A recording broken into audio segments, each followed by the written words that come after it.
जय हिंद। अभी हाल ही में हम देख रहे हैं तुर्की डिफेंस सेक्टर में बहुत तरक्की कर रहा है।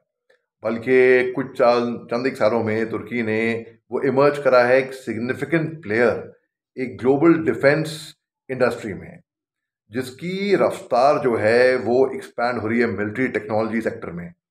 और इस देश ने सक्सेसफुली बड़ी कामयाबी से अपने आप को पोजीशन कर पाए हैं एक की आर्म्स एक्सपोर्टर, खास तौर से मुल्कों में जैसे कि इंडोनेशिया, मलेशिया, पाकिस्तान में। और क्योंकि ये इनको लगा कि यहाँ पर मार्केट बड़ा अच्छा है उनके लिए, तो पहले इन्होंने टारगेट यहाँ पर किया। इनके इरादे और बड़े होंगे। अब तुर्की की जो बढ़ती हुई मिलिट्री एक्सपोर्ट्स है, वो तुर्की के डिफेंस एक्सपोर्ट्स जो एक्सपीरियंस हुए हैं, वो रिमार्केबल सर्ज हुआ है।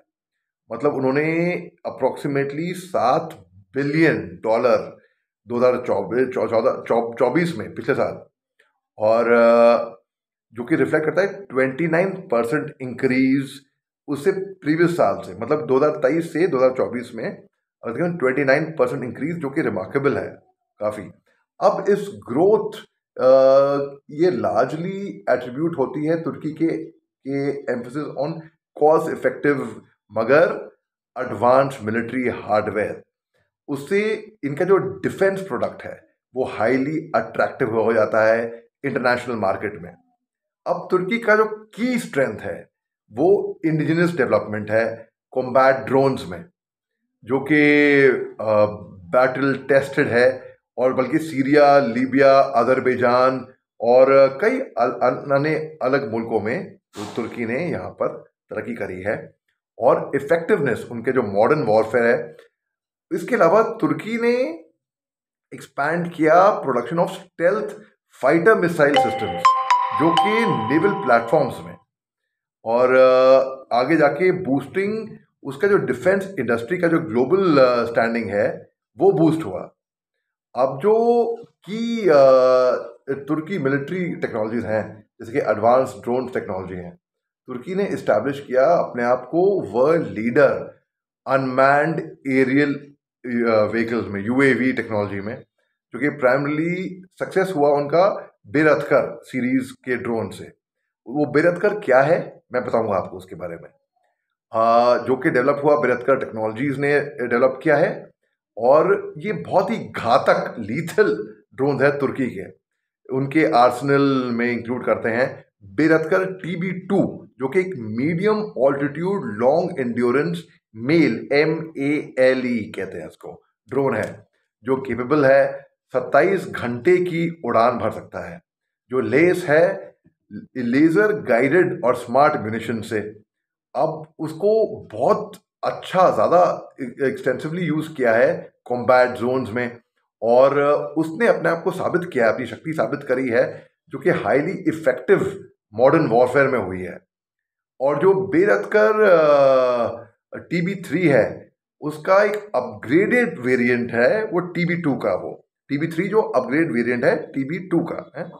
अब वो केपेबल है एयरक्राफ्ट कैरियर ऑपरेशन से, significant increase in strategic reach.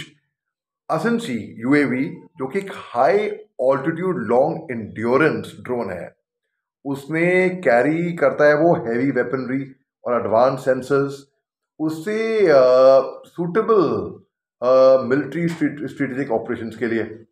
अब जो स्टेल्थ फाइटर जेट्स हैं और एडवांस मिसाइल्स हैं, मैं ये वो स्टेल्थ फाइटर पे तवज्जो इसलिए दे रहा हूँ क्योंकि अभी हमने देखा एरो इंडिया शो में बेंगलोर में F-35 का बड़ा अच्छा डिस्प्ले हुआ था, जो कि अब आप इसके बारे में सुनिए, आप, बड़ा दिलचस्प है ये। जो तुर्की ने जो एग्रेसिवली जो परस्यू किया है वो डेवलपमेंट है 5th generation stealth fighter jets का, जो कि प्रिसिशन गाइडेड मिसाइल सिस्टम्स के साथ में अब कान स्टेल्थ फाइटर जेट है। और ये तुर्की के इंडिजिनस 5th जनरेशन ये भी हैं स्टेल्थ फाइटर एयरक्राफ्ट हैं। ये डिज़ाइन हुए हैं, जो इनके राइवल हैं ग्लोबल काउंटर पार्ट्स, वो जैसे कि F-35 हो गया या J-20 हो गया, उनको कंपटीशन देने के लिए है। अब उसकी खासियत ये है कि उसका लो रेडार विजिबिलिटी है, एडवांस एवियोनिक्स है और सुपीरियर मैन्यूवरेबिलिटी है, यानी कि कहीं से भी वो मैन्यूवर कर सकता है वो। अब जो लुमतास GM मिसाइल है वो कि एक laser guided long range anti tank missile है, जो कि डिज़ाइन हुआ है हाई प्रिसिशन स्ट्राइक्स, जो कि आर्मर्ड व्हीकल्स पे। अब ये एडवांसमेंट इंडिकेट करते हैं तुर्की के एम्बिशंस, जो compete करते हैं ग्लोबल मिलिट्री पावर्स में। अब आगे जाके उससे तुर्की का जो स्टेचर है वो और एलिवेट हो जाता है इंटरनेशनल आर्म मार्केट में। फिर स्ट्रेटेजिक इम्प्लीकेशंस जो हिंदुस्तान के लिए हैं वो ये हैं कि तुर्की ने इंक्रीज किया मिलिट्री कोलैबोरेशन पाकिस्तान के साथ, जो कि हमारा दुश्मन है, हमारी बनती नहीं है उनसे, बिल्कुल सब जानते हैं ये बात। अब उससे जो मेजर सिक्योरिटी कंसर्न है वो हिंदुस्तान के लिए, क्योंकि दोनों राष्ट्रों के डीप इन डिफेंस टाइज हुए हैं, और तुर्की जो सप्लाई करता है advance weapon systems including UAV और नेवल वॉरशिप्स पाकिस्तान को। अब इस कॉपरेशन रेज करता है कई सारे मुद्दे उठाता है, जैसे कि strengthening of Pakistan military capabilities, Turkey's cutting edge drone technology and naval capabilities. अब उसे प्रोवाइड करता है पाकिस्तान एक सिग्निफिकेंट टैक्टिकल एडवांटेज मिलता है उनको ना।